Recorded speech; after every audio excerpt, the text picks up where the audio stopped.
Has anyone in the coding industry ever kind of considered maybe are we asking a little bit too much from our entry-level developers?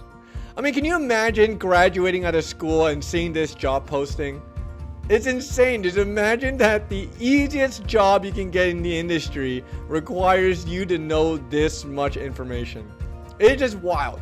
And you know, of course you can't. How can you blame these poor saps when they're overwhelming themselves and trying to learn every language, every framework they can think of, just trying to make themselves marketable to break into the industry?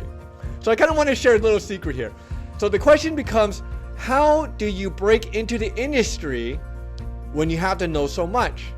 So the secret is, you don't. You learn a lot less. Learn a lot less. See, all these things that they're written, just ignore it. Just ignore it for now. When you're learning languages, what you want to do is you want to reach mastery. So learning less is far more productive. So what you want is have deep roots. The worst thing you can do in a garden is that you can be planting a lot of little, carrots, so to speak, and then you plant them, but then once you cultivate one little bit, then you go to another one, and then you go to another one, and another one, and then what happens? You're left with nothing. They all die, right? But what you want to do is just focus on one carrot and just get that thing to have that big deep root. And that's going to be something far more effective, because then you have something real and tangible on your hands. So another analogy is, imagine you have a building. So what you want to do is, if you have to build a 10-story building, you want to build a strong foundation. You have something that can carry the weight of this 10-story building.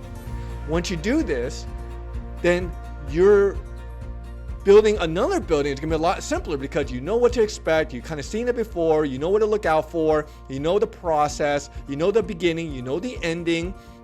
And so becomes a lot easier. So at Popcorn Robot, with our students, we stick them with one language for 8 to 10 months easily. I mean, it could even be a year. It's really at their own pace. But the whole thing is that we don't mind spending the time to really build that strong foundation so they know that one language very well.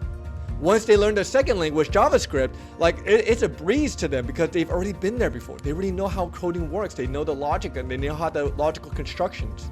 So that's my little tip for you. Don't ever learn multiple languages at once. It's really tough. It just gets you confused. Don't learn multiple frameworks. Just learn one, master it, and then you're going to come out a lot better. It's a lot easier and a lot less stressful, and you're going to have a good time.